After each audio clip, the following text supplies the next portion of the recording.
welcome to this edition of the Biker Angle. I'm James Hollywood Machikari. It is now 10/24 of 2018. Seems like the days are getting shorter, aren't they? But we got a hell of a show for you today. We're going to be doing what's new going on out there in the motorcycle world. We also got coming up Legends in the Motorcycle Scene. That's going to be a new segment I'm going to be adding once in a while. And today we got a hell of a one with Danny Lyon. And yeah, one of the best photojournalists out there, was a member of the Outlaws motorcycle clubs in the 60s, and he's seen a hell of a lot of shit in the 60s, man. He got to see the civil rights movement. He also documented conditions in the Texas prison system, as well as he's all over the place, and he's still being freaking republished after all this time. So what a hell of a show we got for you today. We also got new breaking news from that Pagan incident. Seems like there's been another tape out there, and it shows exactly what happened. And it looks like those drunk cops started it all. So let's run on this show and get going. We got Ask Hollywood at the ending, plus message with the haters. So let's get it rock and rolling. One of those is, I mean, when you hear that sound, you know what time it is now. It's Bikes, Blues, and Barbecue time. Fayetteville about to be packed with motorcycles, one of the largest rallies. Yeah, and 5 News reporter Jordan Tidwell's been on this fun story all morning long. She's live out on Dixon Street to tell us more about this year's rally. Hey, Jordan, good morning. Good morning, Ruben and Laura. It is finally Bikes, Blues, and Barbecue time, and Dixon Street is about to be packed with motorcycles. I've actually already seen a couple drive by. That's how excited people are for this rally. They actually come from all around to join in on the fun. It's actually the world's largest charity motorcycle rally. One of the groups that raises money during the rally is a club called Survivors. It's a brotherhood of clean and sober bikers who want to be in a community of brothers and sisters who want to stop drinking and using drugs. Glenn Bergstrom has been with Survivors for 9 years. He says they do a poker run during the week that benefits different rehab programs in Northwest Arkansas. And this year we're benefiting Next Step Transitional Housing, which is a veterans rehabilitation type place. And then also Pearl out of Bentonville, which is also a rehabilitation type place. So all the monies we raise for our poker run and stuff goes straight to the charities. We put up the prize money and things like that. He says that they are an approachable club who just want to help others. And if you have any information, to just approach one of their members this week. I'm live in Fayetteville covering news where you live. Jordan Tidwell, 5 News. Often get a bad rep, but a local group out of the Black Hills is changing the narrative with an event they hold near and dear to their hog-filled hearts. Twisted Misfits Motorcycle Club hosted their 5th annual Hogtoberfest at the Robbinsdale Bowling Alley, a benefit for Feeding South Dakota's backpack program. The group had a raffle rolling, as well as an auction with a variety of items, including their traditional Strider bike. All these items are donated by the community, and the president of the Twisted Misfits says Oktoberfest is a chance for groups like his to join in and erase the stigma. The image out there of bikers and clubs has not ever been too good, you know, and we're just trying to change that image. There are good guys in clubs, and we do have hearts, and we're trying to bring the community together and just have a good time. The Twisted Misfits hope to raise more than $10,000.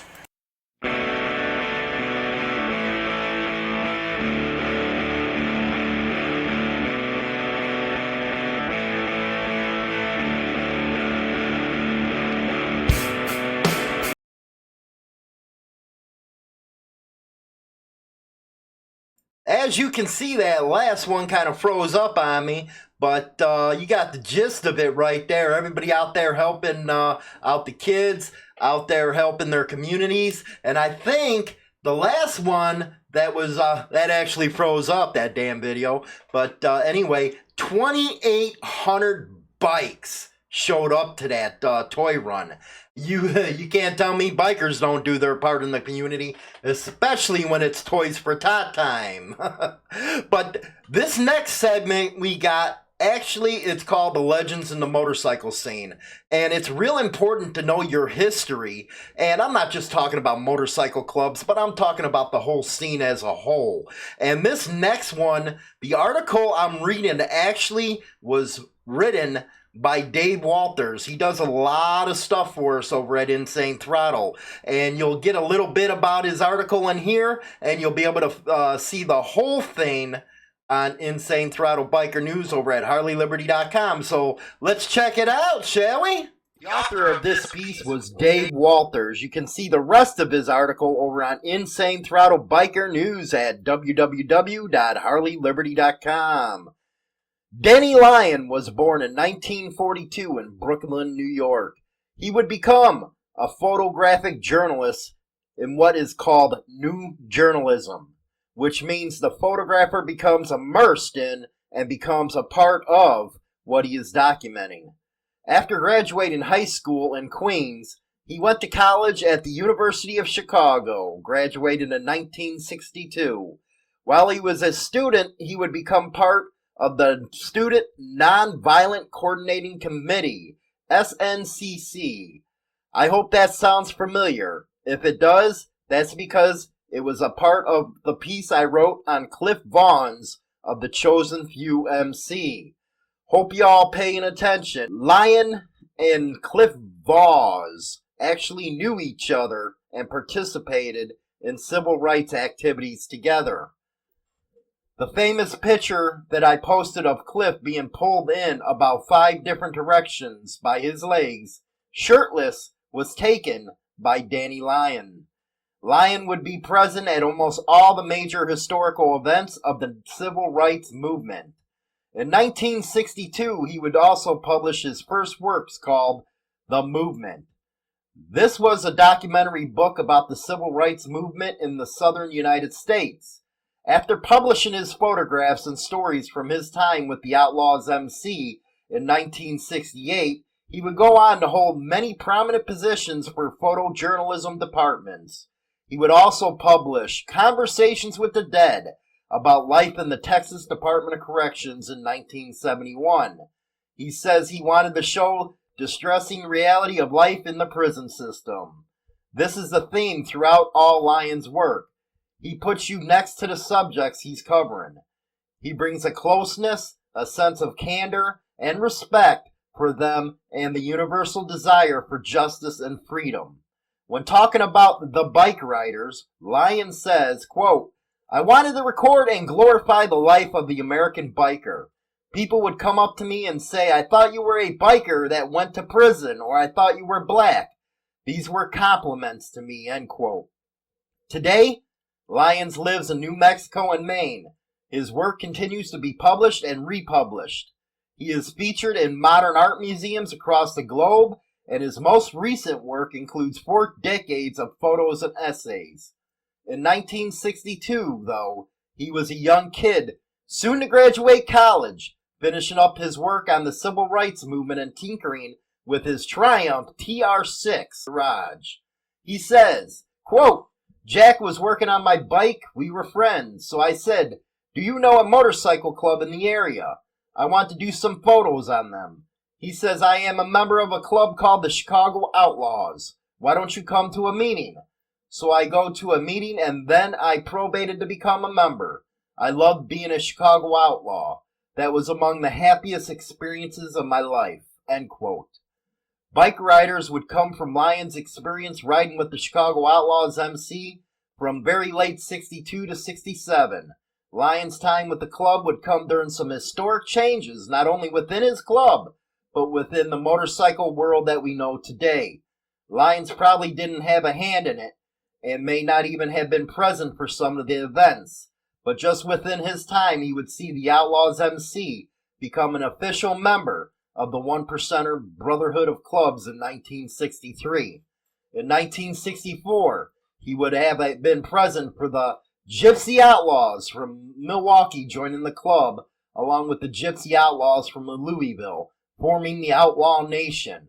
In 1965, he would have learned of the branding of the American Outlaw Association, and he would have heard the name Charlie for the first time. The historic events that Lyon was on the front steps for are what makes his pictures so timeless. Before his work, much of what was known or seen about clubs came from B-movies or the press. It came from out west. Lyon has often said he doesn't want the club sensationalized the way he feels the, quote, straight press does, end quote. He said words like gangs or psychohoods, common in the 60s and 70s, make him cringe. To him, the life was beautiful. He wrote that he wanted his photographs to be stronger and more truthful than Life magazine. He wanted them to destroy Life magazine. He'll tell you about the 66 article in the Chicago Tribune that ran down the, quote, quirk, end quote, an Outlaws clubhouse outside Chicago that the cops sought to close. He'll tell you about Grand and Division neon street signs, Andy drinking Hams long nuts at the Spotlight in Cicero, or a waitress wearing an, quote, I like sex, quote, button. He'll tell you about cooling his pipes, which meant getting a drink.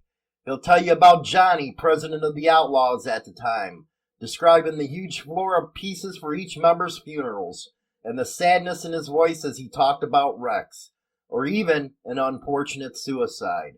Danny can tell you about the races, the field meets, the runs, the people, and even the hill climbs. Regarding the hill climbs, read the description of one in Wisconsin found in his book. This guy goes over and takes about 4 good swallows of wine.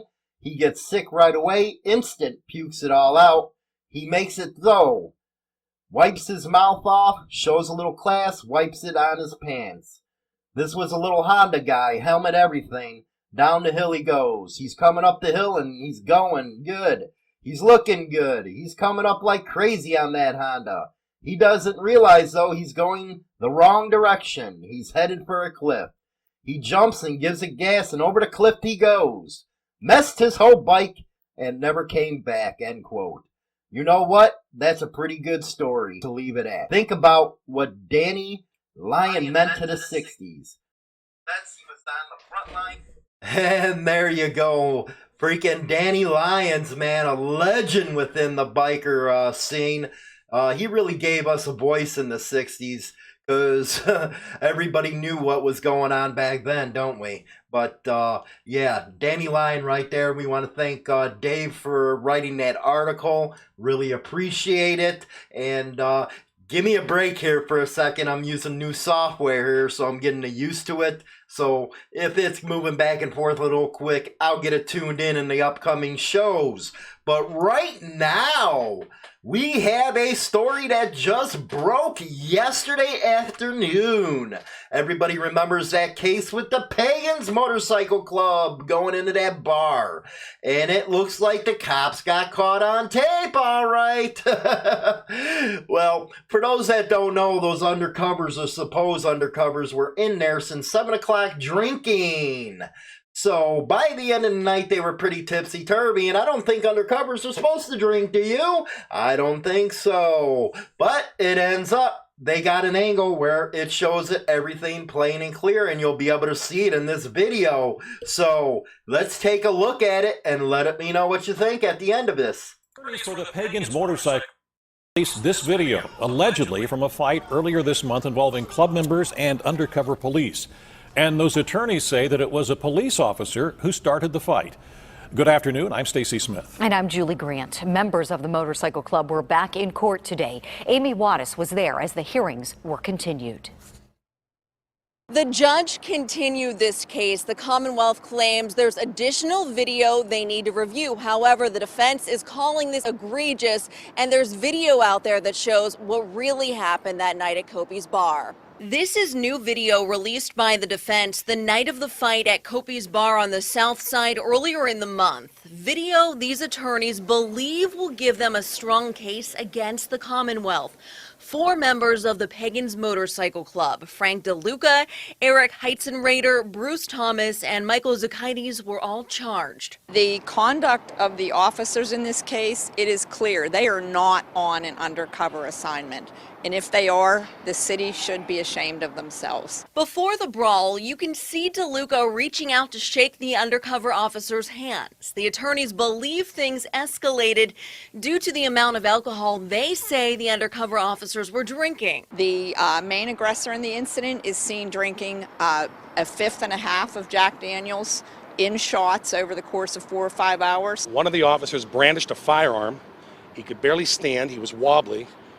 Displayed a firearm to one of the defendants. My client was restrained by 4, possibly 6 officers and punched in the face after his hair was being pulled back and his neck was being pinched over 23 times in the face and head. Thomas Will is representing Bruce Thomas. And my review of the video shows that he took no aggressive stance, no aggressive actions, and was violently thrown to the ground unprovoked. You believe this is excessive force case? Absolutely. This case has been continued until November 16th. Reporting outside of Municipal Court downtown, Amy Wattis, KDKA TV News. Whoa, somebody's gonna get paid, let me tell ya. Y'all seen what I seen, right? Well, for all you keyboard warriors that are gonna go out there and say, well, you know, they got what coming to them, well, let me ask you this question. You're in a bar, somebody identifies themselves as a cop, you really think you're gonna get all tough guy and shit like that? No, you're freaking not, because you know what? Next thing you know, the guns come out and all that bullshit. And you'd still blame the club members for doing something back. So, don't even want to hear that bullshit. You know, all the tough guy keyboard warriors. Oh, I would have done this, I would have done this. You know, they're patch holders, they should have done this. It's funny when you're not there in the situation. And again, as I always say, cops playing tough guys with their badge and guns. Now, hopefully, when they get their ass fired, they get what's coming to them. Anyway, let's go to our Ask Hollywood. Alrighty, what do we got here? Cobra, he's a new one on our station. How you doing, Cobra? Are black MCs allowed in a 1%er white MC club? House questions for my buddy, because I don't have an answer for him. Well, usually with that, yeah, there are some mixed race MCs out there. You got the Chosen Few. They're 1%ers. You got black 1%ers, Wheels of Soul, and a myriad of other ones. I don't know if Hell's Lubbers went 1%er, but they're a big group. They're a mixed group. So, yeah, there are black 1%er groups out there, Cobra. But you know what? The normal, not normal, but the traditional, let me say that, traditional 1%er clubs that you guys all hear out there, a lot of them don't have blacks in their groups and shit like that. But that's why there's usually that divide within the biker community. Yeah, you know, some is going to call it racial and shit like that. But again, I'd refer you to my Mixed MCs video and check that one out. It has a lot of information on this subject. So, you know, and again, I know there's going to be a lot of people out there like, you know, you guys are all racist and all that bullshit. But it's really, you know, this is the way it's been for, you know, since the 1960s and shit. So it's kind of hard to change that kind of shit. But hey, I know where you're getting at that, and I appreciate the question. So we got one message to the hater question. And why does it always seem to do with clubs? Can't you guys hate on some other shit? I even got haters on freaking Amazon. At least freaking give me something good they freaking do. This one, clubs are followers, weak-minded individuals have been known to need people around them to validate the existence. And by the way, don't laugh at the internet age if you have a YouTube channel. Well, you know, see, it used to be guys like me used to write in magazines, but now you gotta take technology if you want to get to the masses. So, you know, this is a job. Really, internet warrior bullshit aside. As far as the club shit, it always and you can always tell people that have not been in a motorcycle club. And those are the ones who are usually hated on motorcycle clubs, because there's one of two things that happen. One, they were too pussy to get through the hang around or the prospect period, or two, they follow those law-abiding club bullshits. And those are the ones you're always going to see the haters on. But I always find it funny. It's always hating on the channel because of motorcycle clubs. Here's an ideal. Go out there, find you a club member, and talk the shit.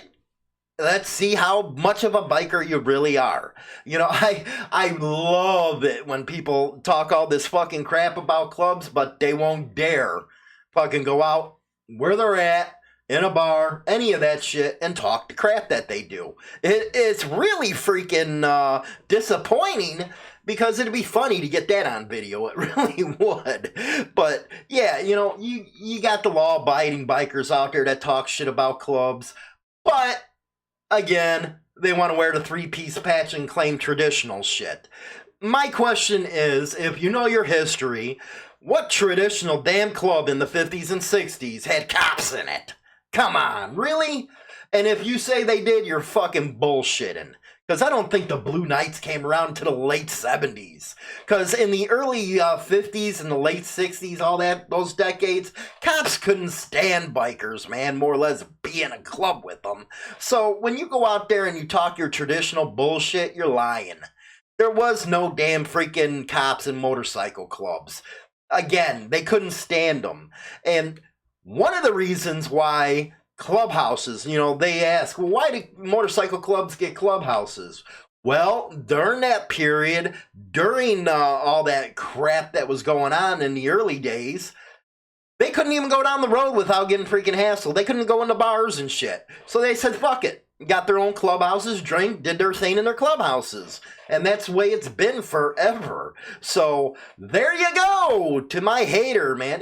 Can you guys give me some better shit than this, man? If you're gonna hate on the channel, or you're gonna follow some fucking idiot over at another freaking channel or on Facebook, at least give me some good shit to fight back with.